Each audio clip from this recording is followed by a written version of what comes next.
Саламатсыздар ма? Отырыңыздар. Барлықтарыңыз түгел келдіңіздер. Енді сабағымызды бастамас бұрын бір-бірімізге жылы лебіздерімізді білдірсек. Ол үшін алдыларыңызда сандықша көріп тұрсаңыздар, сол сандықшаны ашып, іштерінде сіздерге арналған жылы лебіздер бар. Соны бір-бірімізге жолдасақ. Ахмет. Бүгінгі күніміз нұрлы, жүзіміз күлкіге толы болсын. Әсер мен қуаныш тілеймін. Жақсы. Бүгін бәрімізге сәтті күн болсын. Сабақтан жақсы әсер алайық. Жақсы. Бүгінгі сабақ баршаға қуаныш сыйласын. Жақсы. Сәтті ойларыңыз нұрлы болсын. Жақсы. Білім жолында табыс тілеймін. Жақсы. Барлықтарыңызға көтеріңкі көңіл күймен шабыт тілеймін. Күндерің жарық, көңілдеріңіз шат болсын. Жүректеріңіз нұрға, өмірлеріңіз шаттыққа толы болсын. Әрбір сәтіңіз қуанышпен жақсылыққа толы болсын. Денсаулық және сәттілік серік болсын. Бүгінгі сабақ баршаңызға көтеріңкі көңіл күй сыйласын. Жақсы, рахмет барлықтарыңызға. Бір-бірімізге сәттілік тіледік. Мен де сіздерге сәттілік тілеймін. Мен не себепті сіздерге асықты беріп отырмын? Үнемі асықтарыңыз алшысынан түссін деймін. Жақсы, сабақты бастамас бұрын мен сіздердің назарларыңызды экранға ұсынамын. Бұл жерде сіздерге арналған жұмбақ бар. Соның шешімін тапсаңыздар, ары қаратай біздің сабағымыздың тақырыбы анықталатын болады.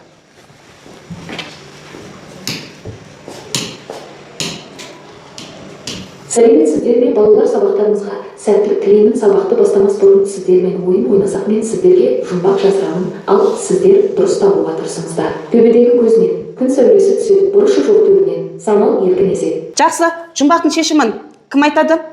Жақсы, Жанел. Дұрыс жауабы Кизи.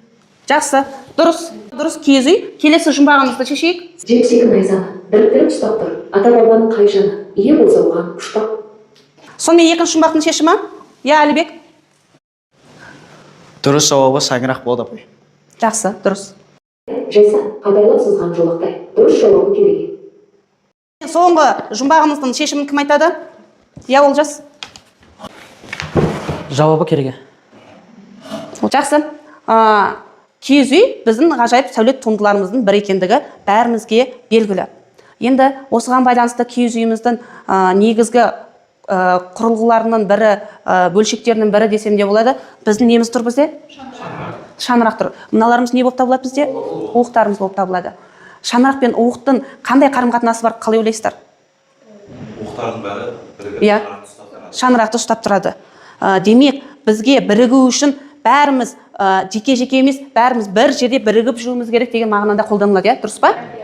Бәріміздің туымыз бір, еліміз бір, жеріміз бір деген мағынада ұстансақ болады, дұрыс па? Жақсы, енді демек біздің мынаяқтағы әр уықтарымыз біз осы бір бөлігіміз десек те болады, шаңырақтың.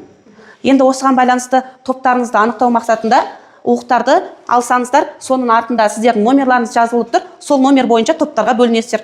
Келіп бір-бірлеп ала берсеңіздер болады. Шығып ала беріңіздер барлықтарыңыз. Номерларыңыз бойынша бірінші номерлар бірінші қатарға, бірінші партаға отырады, екінші номерлар. Сабағымызды бастамас бұрын мен сіздерге бағалау парағын таратқым келіп отыр. Көріп отырсаңыздар, бағалау парағы өздеріңіз бағалайсыздар. Жалпы әрбір тапсырмаға 1 мен 15 аралығында немесе 1 мен 20 аралығында бағалау парағы тұр. Сіздер әр тапсырманы орындаған сайын өздеріңізге баға қойып отырасыздар. Топ бойынша бөліндіңіздер. Енді жалпы киіз үй жайлы тағы да ақпараттарыңызды толыққандыру үшін назарларыңызды экранға бұрамыз. Киіз үй халқымыздың тарихындағы ең алғашқы құрылыс нысаны. Көшіп-қонуға ыңғайлы, жер сілкінісіне төтеп беретін ең қолайлы жәдігер. Киіз үйдің жалпы салмағы жиһаздарымен қосқанда 300-400 келіге жуық. Бұл салмақты бір түйе еркін көтере алады. Кереге, уық, шаңырақ пен сықырлауық киіз үйдің негізгі бөлшектері. Соның ішінде кереге киіз үйдің негізгі қаңқасы. Ол қалың, жіңішке қайынан жасалады. Кереге санына қарай киіз үй 4, 6, 8, 12 қанат етіп тұрғызылады. Хан ордасының кереге саны 30-ға дейін жеткен. Ал шаңырақ болса киіз үйдің негізесін құрап, тұтастырып тұратын күмбез. Қазақ шаңырақты ешқашан төңкеріп қоймаған. Тіпті шаңырақ көтеріліп жатқанда сөйлеуге болмайды екен. Жеті уық шаншылғанша жетесіз ғана сөйлейді деген сөз осының дәлелі болмақ. Ал уық кереге мен шаңырақты жалғап тұрады. Сықырлауық болса кереге шеңберін тұйықтап, киіз үйге кіріп шығатын есік қызметін атқарады. Ағашы толығымен құралып болған соң киізі жабылады. Сөйтіп үй дайын болғанда оған басты еңкейтіп кіру керек. Киіз үйді әдетте 3-4 адам 1 сағаттың ішінде құра алады. Әлемде киіз үйге ұқсас аралдар мен таулар бар. Жақсы. Естіп отырдыңыздар, қандай ақпараттар беріліп жатқандығы, киіз үйге байланысты. Сіздерге таныс емес ақпараттар болды ма соның ішінде? Қандай таныс емес ақпараттарды естідік? Шаңырақты көтеру барысында сөйлеме керектігін.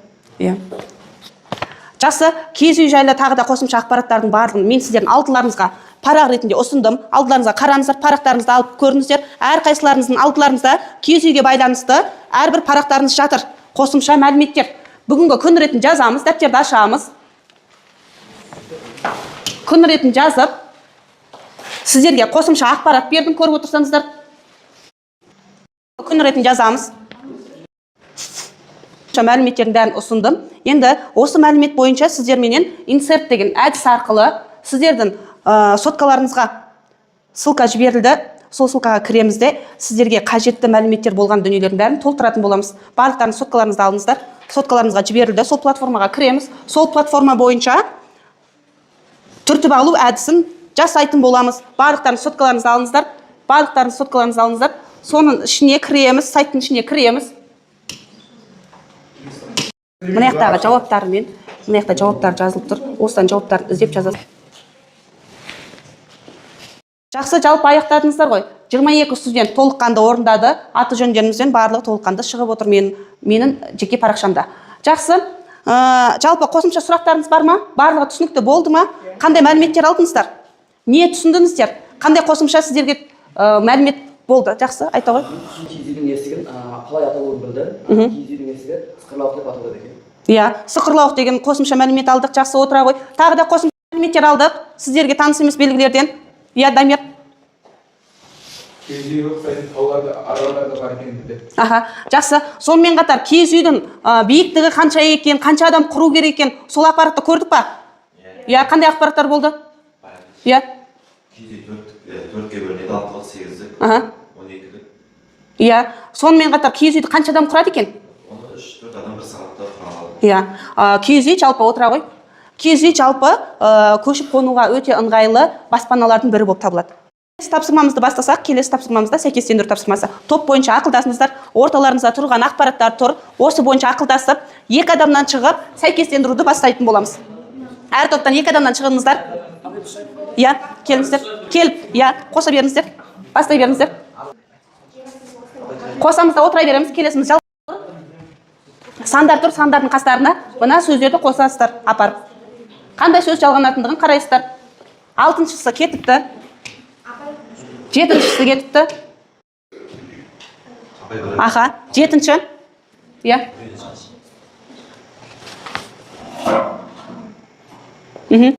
Енді нақыл сөздеріміздің, мақал мәтелдеріміздің дұрыс еместігін анықтау үшін тексеріп көрейік сіздермен. Қараңыздар, қаншасы дұрыс емес, қызылмен белгіленіп тұр, қаншасы дұрыс, жасылмен белгіленіп тұр. Көрдіңіздер өздеріңіздің қателіктеріңізді? Жақсы. Енді келесі тапсырмамыз топтық тапсырма. Сіздердің топтарыңызға әртүрлі тапсырмалар белгіленіп тұр. Көріп тұрсаңыздар, топтарыңыздың номерменен тапсырмасы тұр. Алдыларыңызда ноутбук бар, соны ашып қосыңыздар. Сол ноутбуктағы программа бойынша, платформа бойынша әркімнің тапсырмасы жазылып тұр. Бірінші топқа Canva платформасы бойынша жасайсыздар. Демек, бұл жерде не жасайсыздар? Схема жасайсыздар. Екінші топ Padlet программасы арқылы, үшінші топ Venn диаграммасы, төртінші топ SWOT анализ жасайсыздар. Дұрыс.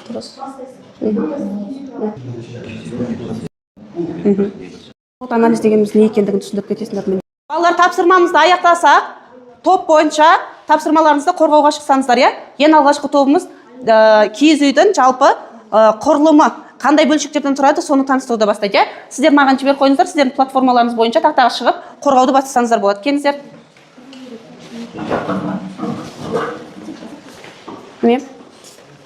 Ортасын қосыңыз. Киіз үйдің құрылысы. Киіз үй қазақ халқының ежелгі және ең тамаша сәулет өнерінің бірі. Ол көшпелі өмір салтына бейімделген, өте ыңғайлы. Киіз үйдің құрылысы табиғат пен үйлесімділікті халықтың өмір салты мен дүниетанымын көрсетеді. Киіз үй қалай құрылады? Киіз үй бірнеше негізгі бөлшектен тұрады. Кереге, оқ, шаңырақ және киіз. Бір, кереге үйдің қабырғасы елге шағыштардан жасалады. Ол үйдің көлемін анықтайды. 2, оқ, кереге, шаңырақты байланыстырады. Сырықтар.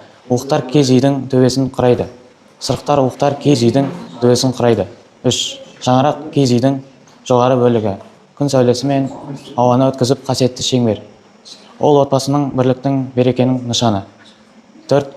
Киіз жабындарда торлы күзек, түндік жатады. Олар киізден басылып, үйдің жылуын сақтайды. Ішкі құрылысы. Ішкі құрылысына есік, яғни сықырлау, киіз үйдің кіреберісі. Онымен кіріп, не шығасың. Екіншісі торлық, киіз үйдің қабырғасына жабылатын киіз. Келесі үзік, киіз үйдің төбесіне жабылатын киіз. Келесі түндік жабу, шаңырақ жабатын киіз, яғни жаңбыр басқын қорғайды. Келесі бізде текемет, сырмақ, киіз үйден жасалған сәндік және төсеніш бұйымдары. 9. Кебежек, сандық киіз үйдің ішкі бөлігіне тұрмыстық заттар басқан сақтайды. 4. Үйдің ең құрметті орны, мұнда жасы елкенер немесе қадірлі қонақтар отырады. Отағасы орны, отағасы отыратын орны көбіне төрдің ең жағында болады. Келесіне ошақ, қазандық үйдің ортасында орналасқан және әртүрлі тағам ас пісіретін жер. Киіз үйдің сыртқы ақ киізбен қапталған тазалық пен пәктіліктің нышаны болып табылады. Диаграммасы киіз үй мен қазіргі заманғы үйдің салыстырмасы.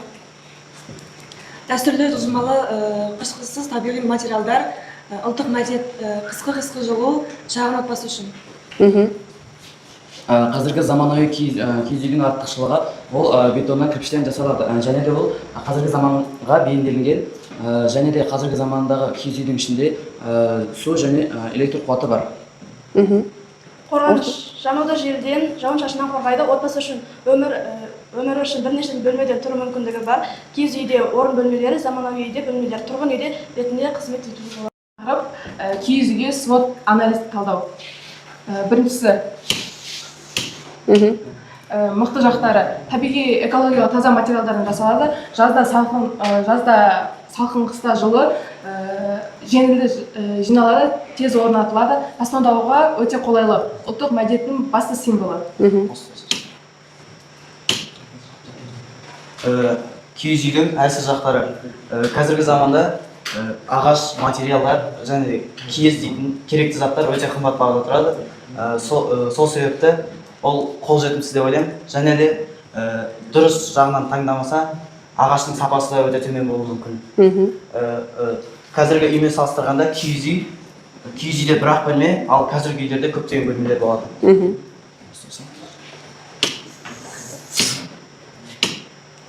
Игры Паша. Мүмкіндіктер. Мүмкіндіктері туризм саласында үлкен сұраныс, этнолагерь, этноауыл, той іс-шара, фотосессияға жалға беру мүмкіндігі. Ұлттық бренд ретінде шетелге таныстыру, заманауи интернет жарық технология енгізу.